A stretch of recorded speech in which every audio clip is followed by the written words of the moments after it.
الاهلي. الهدف الاول للنادي الاهلي محمد شوقي. جول محمد شوقي، الله عليك، تسلم رجليك يا شوقي. في لاعب في منتخب مصر ما كانش نجم وما كانش محبوب جماهيريا، بس كل مدرب مسك المنتخب كان أول اسم يكتبه في التشكيل.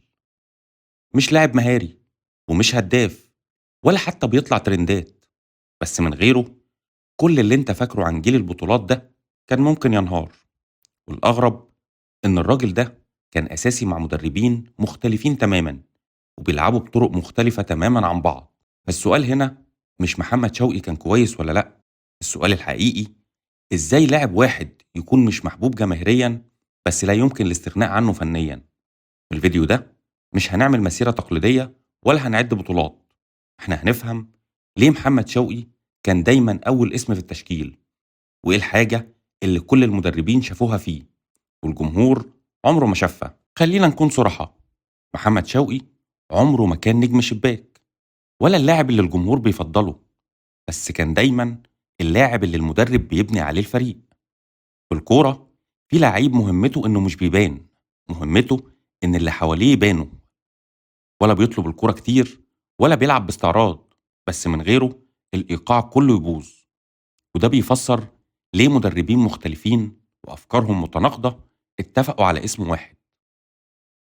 ويمكن هنا جزء كبير من الجمهور يختلف معايا، لأننا متعودين نقيس اللاعب بالأهداف والتمريرات الحاسمة واللقطة اللي بتتعاد. بس في لعيبة قيمتها بتظهر لما الفريق بيتضغط ولما المباراة بتتقفل ولما المساحات بتختفي، وهنا محمد شوقي كان بيظهر. بس السؤال الأخطر، هل محمد شوقي كان مجرد لاعب مجتهد ولا كان عنده حاجة أعمق بكتير خلته أساسي مهما اتغير المدرب؟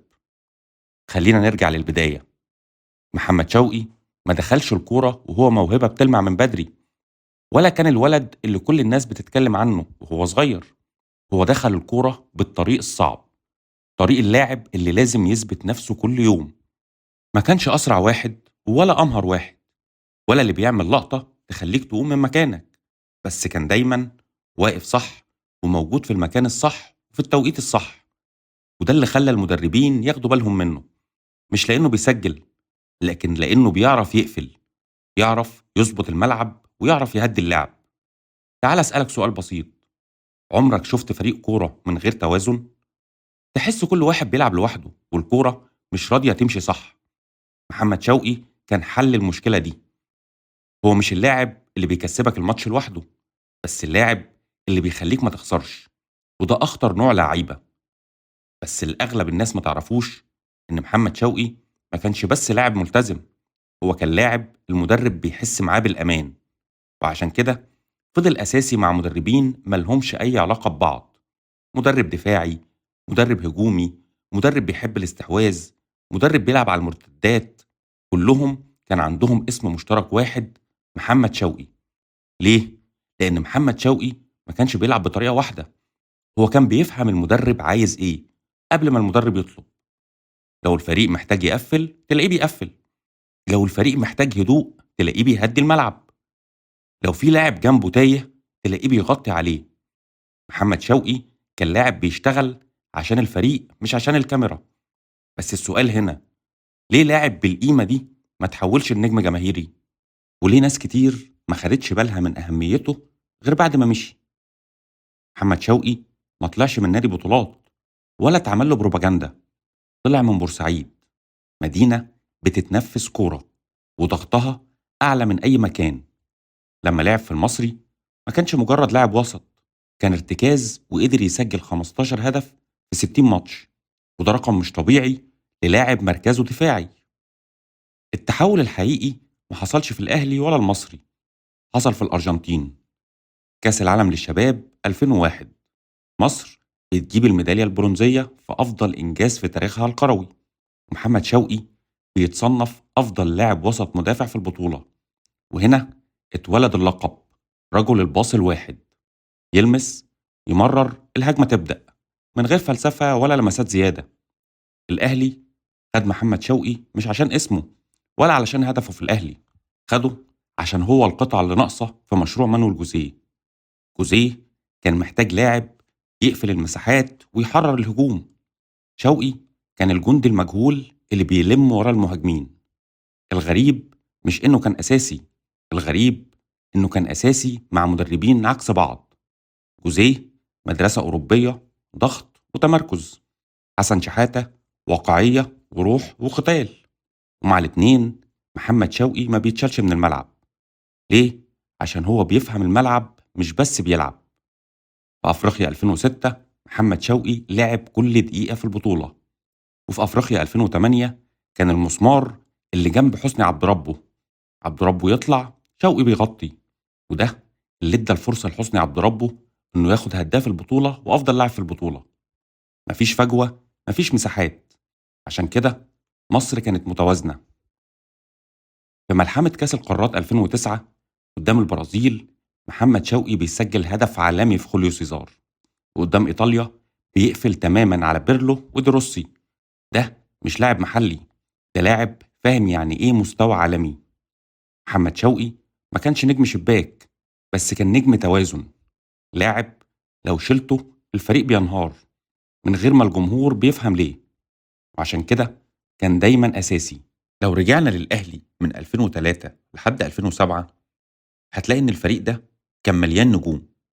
أبو تريكة، بركات، متعب، جيلبرتو، شادي محمد، عماد النحاس وغيرهم. بس وسط كل الأسماء دي كان في لاعب واحد وجوده مش ملفت، بس غيابه كان بيبان فورا. محمد شوقي. مانويل جوزيه لما رجع الأهلي سنة 2003 كان عنده مشكلة واضحة. إزاي يلعب كرة هجومية من غير ما الفريق يتضرب في النص؟ الإجابة كانت محمد شوقي. شوقي ما كانش مجرد لاعب ارتكاز بيقطع الكرة وخلاص، ده كان محور المنظومة كلها. هو اللي بيغطي ورا الظهير، هو اللي بيقفل المساحة قدام قلب الدفاع، وهو أول لاعب بيستقبل الضغط من الخصم. تحت قيادة جوزيه شوقي اتطور تكتيكيا بشكل واضح جدا. بقى يعرف امتى يضغط وامتى ينسحب وامتى يقتل هجمة من غير فاول ومن غير تهور. وده اللي خلى الأهلي في أفريقيا نادرا ما يتفاجئ بهجمة مرتدة. الخصم يوصل لخط النص يقابل محمد شوقي. وفي نفس الوقت أول ما الكرة بتتقطع مفيش استعراض ومفيش تدوير، باص واحد مظبوط لبركات أو تريكة وهم يتكفلوا بالباقي. وده سر وصف الصحافة ليه بأنه رجل الباص الواحد. الأهمية الحقيقية لمحمد شوقي في الأهلي مش في الأهداف ولا اللقطات، لكن في إن الفريق كله كان بيبني لعب وهو مطمن إن في لاعب واقف في النص فاهم دوره، ملتزم وقادر يلعب تحت ضغط إفريقيا. عشان كده في دوري أبطال إفريقيا 2005 و2006 وفي كأس العالم للأندية 2006 اسم محمد شوقي كان دايما ثابت. مش لأنه أفضل لاعب مهاري، لكن لأنه اللاعب اللي من غيره الأهلي ما كانش هيبقى الأهلي اللي نعرفه في الفترة دي. لو وصلت معايا لحد هنا اعمل لايك للفيديو عشان يوتيوب يقترحوا العدد أكتر من المتابعين، وما تنساش تشترك في القناة بالمرة يعني. تعال بقى نسأل سؤال مهم. ليه محمد شوقي عمره ما كان محبوب جماهيريا؟ علشان هو مش لاعب اللقطة، مش هيعدي اتنين ولا هيعمل كوبري ولا هيطلع ترند. شغله كله في الحتة اللي الكاميرا ما بتجيبهاش. قطع الكورة، تغطية، تمركز، باص صح. الحاجات دي الجمهور ما بيشوفهاش قوي، بس المدرب شايفها كلها. ناس كتير بتقول طب ما هو راح انجلترا ليه ما كملش؟ والسبب بسيط ومش عيب فيه.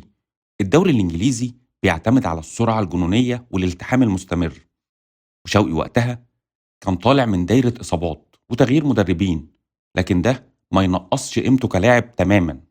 بالعكس، التجربة دي زودته خبرة وخلته أذكى وخلته أقوى. الغريب بقى إن محمد شوقي في آخر مسيرته سجل أهداف أكتر من وهو صغير. في العراق وفي ماليزيا بيلعب وبيسجل 8 أهداف هنا و8 أهداف هنا. يعني اللاعب اللي اتعرف إنه ارتكاز دفاعي طلع عنده موهبة هجومية كمان، بس عمره ما استعرض بيها.